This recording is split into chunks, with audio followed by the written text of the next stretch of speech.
biotech scientists. I won't say they're at Monsanto or not. You know, there's other ones as well, such as DuPont and Syngenta. But ultimately, what it comes down to is they are an animal backed into a corner. They know they're losing, and the activism here and the individuals now, thanks to the internet and other methods, we can actually destroy them just from sitting home and just being on the laptop and sharing on Facebook. And ultimately, what they told me when I spoke to them, they said, yeah, you know, we actually are losing, you know, our stocks are going down. When we hosted something called the Monsanto Video Revolt, it was a live stream. We used Google+. We had 150,000 concurrent users at all times. Ultimately, we had 16 million people tune in and watch the live stream.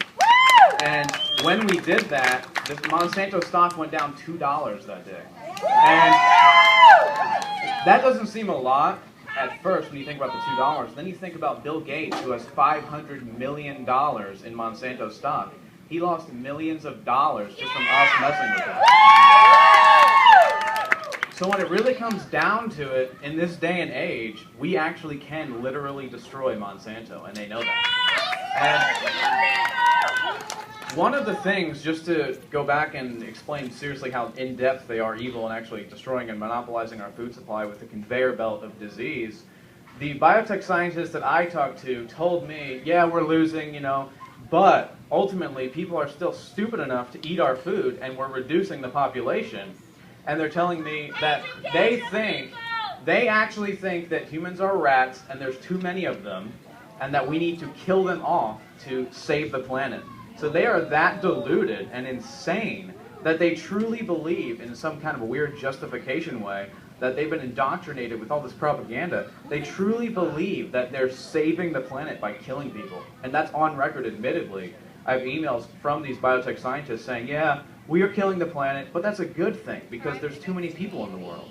So to get a grasp on how insane they are, there's those and other recordings as well, such as the fact that in 1998, it was admitted in the mainstream news that Monsanto helped make aspartame through bacteria feces.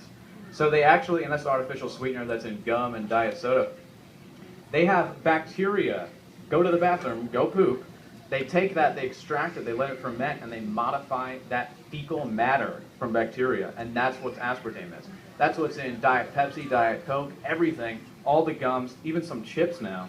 So Monsanto is so pervasive that they're so open with it now that they're like, yeah, we are losing, we're going to lose, our stocks are going down, we're just going to be open with it. So that's when we can go in and just destroy them. Just an ultimate headshot to the beast that is Monsanto, and take them down through spreading the word, because it is actually working. And it's only now in 2013, that's what's so amazing to me. Personally, I had Lyme disease and I was eating GMO foods and drinking diet soda because I thought that was healthy at the time. I went to sleep at 5 p.m. and I woke up at 5 p.m. the next day. And that's when I realized something is wrong with my body. And I told my Harvard-educated MD that I wanted to try some alternative methods, and he said I was a conspiracy theorist, and that if I even dared to stop eating the garbage food and ate organic, I'd be wasting my money and probably die. That's actually what he told me. So I said, well, hey, I'm going to try things like oregano oil, colloidal silver, even though he told me I would turn blue. So I tried it anyway, and ultimately, in about 42 hours, I felt mostly better. In about a week, I felt amazing. In about a year, I felt like an entirely new person. And I go back to this doctor.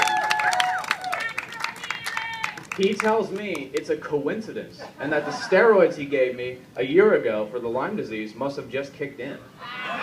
So that's the paradigm, though. They truly believe that. They're so deluded in what they believe. That's Monsanto funding the colleges now, that they're taught that anything natural is bad, and anything modified or artificial is good. But the good news is that just from my story, this is an inspirational one, I was able to start a website, which was just a little blog. I didn't really think it would do much. Now, thankfully, we get 6 million unique visitors a month. It's the third largest natural health website in the world. And in 2011, we declared Monsanto the worst company in the entire planet. And we released that, and thankfully we got mainstream media attention. It was on Reuters and Bloomberg. Russia Today covers it extensively, still go on there about 2 times a month on this issue. And it just shows we were able to educate millions of people and dive down the stock prices of Monsanto and make a bunch of billionaires pretty mad when they lose their millions of dollars. So anyone can do this. anyone can go ahead and start up a system to destroy the food tyranny that is Monsanto. It just takes that inspiration and understanding that if we don't do something, everything we see in front of us will be genetically impure. I mean, what happens is, just like the wheat, for example, if they modify wheat and it escapes their test ground, which is legal anyway, then the entire planet's wheat supply could be contaminated. And that's why people like Bill Gates and Warren Buffett have stock in a food supply that's 100% heirloom organic in Antarctica in a safe.